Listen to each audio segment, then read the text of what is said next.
Hi, this is McConnell, and today we're discussing the Sumerians and the civilization of ancient Mesopotamia. We could begin our exploration of the origins of civilization in any of a number of places. The Indus River Valley was home to hundreds of cities which apparently traded with one another, communicated through symbolic images that we could call writing, and built sophisticated urban centers complete with sewer systems. Don't turn up your nose at the idea of sewers, by the way. Without some way to remove the excrement of many thousands of people living in very close proximity, cities would become exceedingly smelly, foul, and dangerous, as indeed they often were in the pre-modern world. Or we could just as reasonably begin in China, whose civilization has outlasted all the others, or along the banks of the Nile. But even if civilization did not begin along the banks of the Tigris and Euphrates rivers in modern Iraq, history certainly did, because the Sumerians, a people living in southern Mesopotamia, invented writing. Their neighbors, and even their eventual conquerors, found literacy to be so useful to running a kingdom or a business, for recording legal decisions, and for preventing property disputes, that they borrowed the ideas and the techniques of writing from the Sumerians. The written word that we all depend on are descended from this Sumerian invention of 5,000 years ago. The Sumerians, therefore, seem to be a pretty good place to begin.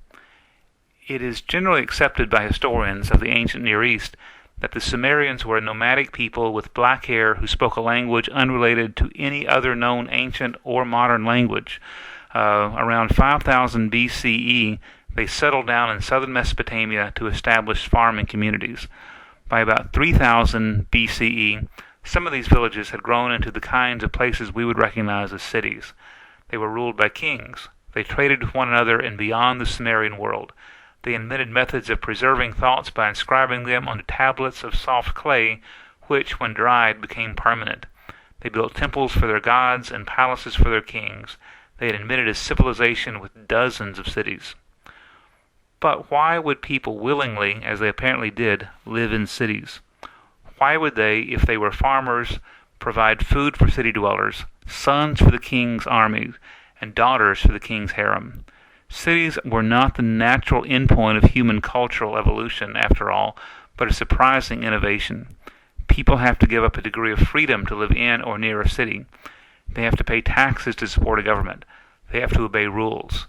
Where did government come from in the first place? What legitimizes it? The Sumerians, or at least their rulers, believed that kingship and government was a gift of the gods. A document simply called the Sumerian King List begins. After kingship had descended from heaven, Eridu became the seat of kingship. In Eridu, Alulim reigned 28,800 years as king. Alagar reigned 36,000 years. Two kings reigned 64,800 years. Eridu was abandoned and its kingship was carried off to Bad Tabira. We might be skeptical of the extravagantly long reigns claimed by some of these kings, but the point was clear. Kingship descended from the gods. If you rebel against a king, you are in rebellion against the gods themselves. The Sumerians were equally confident that literacy made them special.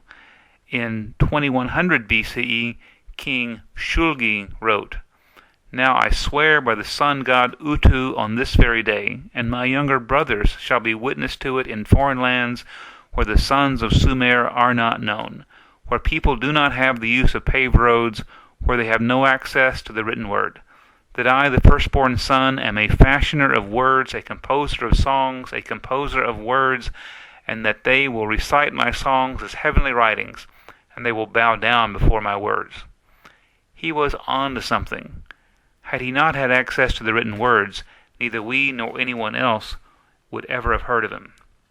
But what did it mean to write in ancient Sumer? The earliest efforts to preserve and communicate ideas through some medium other than human memory and voice took the form of tokens. If you wanted to represent a goat or a sheep or a bushel of wheat, then a small token, like the ones you use in a game of Monopoly, could be sealed inside of a small clay container. Since this would make it hard to know what was inside the container, the tokens would be pressed into the soft clay of the container, leaving an image of what was inside. Eventually, someone realized that the impressions themselves could stand in nicely for the tokens. which were themselves standing in for the thing they represented. The next innovation was to draw the image you wanted to represent onto soft clay with a reed stylus. If you wanted to represent the idea of a man, you would make a line drawing of a man. This pictographic writing has a number of advantages.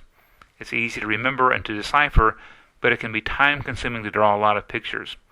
Over time, the pictures became increasingly simplified and stylized, and while they were easier to draw, they bore no resemblance to the thing being represented. This meant also that only trained scribes could write or read, which was great if you were a scribe. These pictographs also made it difficult to represent verbs, adjectives, and abstract nouns.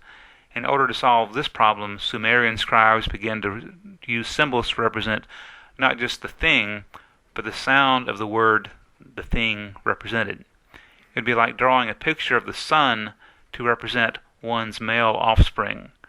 For a much better discussion than this, take a look at a website of the Omniglot Encyclopedia.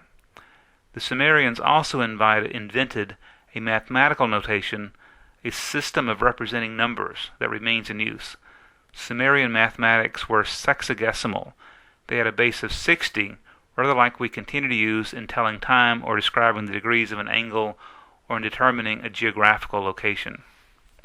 For all of its innovative brilliance, the Sumerian kingdom was not without its ups and downs. One city would emerge to dominate the Sumerian neighborhood for a while, only to be knocked down by another, until in the 3rd millennium BCE, the Sumerians were displaced by a Semitic-speaking people, the Akkadians. The Akkadians had, by this time, however, already borrowed a great many Sumerian ideas, including literacy and numeracy. Therefore, while the Akkadians had their own innovations, the Sumerians, the Akkadians, and the Babylonians who came next all participated in the same Mesopotamian civilization that began with the Sumerians.